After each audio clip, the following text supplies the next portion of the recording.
কিছুক্ষণ সময় মাতা কালিল, সামান্য কিছুক্ষণ সময় হয়তো আমি ঘুমাইছি, বেশি থেকে বেশি 1 ঘন্টা।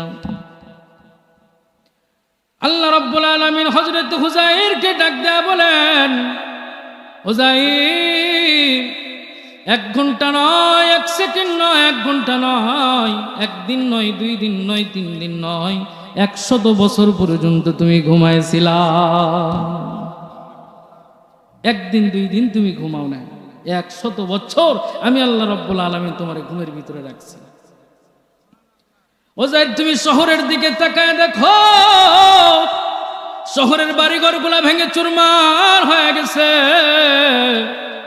মাথার উপরে তাকায় দেখো, গাছের ডালগুলা পর্যন্ত পাতাবিহীন হয়ে গেছে, গাছের ডাল শুকিয়ে গেছে। তোমার পাশে বসা গাধাটার নাই। এবার তোমার ব্যাগের ভিতরে একটু হাত দাও, ব্যাগের ভিতরে হাত ঢুকায় দিয়ে দেখো তুমি যেই ফলগুলা কিনছো ফলগুলা ব্যাগের ভিতরে আছে কিনা।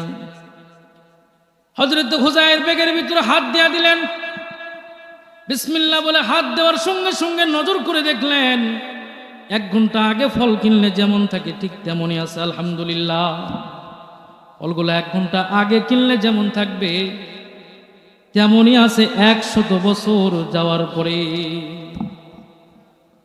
100 বছর যাওয়ার পরেও ফলগুলা আগের অবস্থার মতোই আছে। আল্লাহ মনে হচ্ছে এই তো কিছুক্ষণ আগে আমি ফলগুলা কিনেছি, একটা আনার নষ্ট হয় না, একটা খেজুর নষ্ট হয় না, মনে হবে কিছুক্ষণ আগে আমি এই ফলগুলা ক্রয় করেছি। আল্লাহ বলেন গাধার দিকে নজর করো। হযরত হুযায়র গাধার দিকে নজর করলেন, আল্লাহ গাধা তো দেখা যায় না। আল্লাহ বলে 100 বছর পর্যন্ত কি গাধার বেঁচে থাকে?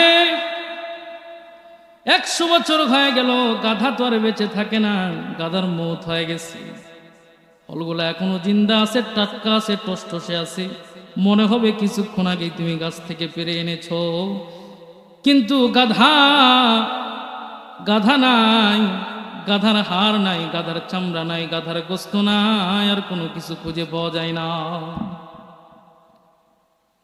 এইবার হযরত হুযায়রকে ডাক দেয়া বলেন, আল্লাহ হুযায়র ভালোভাবে নজরটা দেয়া দাও, যেই জায়গার ভিতরে তোমার গাধাটা বান্ধা ছিল এই জায়গার ভিতরে নজর দেয়া দাও।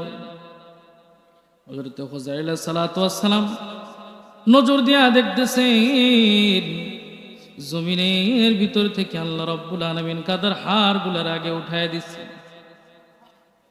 হাতের হাড়গুলা হাতের সঙ্গে জোড়া লাগতেছে, পায়ের হাড়গুলা পায়ের সঙ্গে জোড়া লেগে যায়।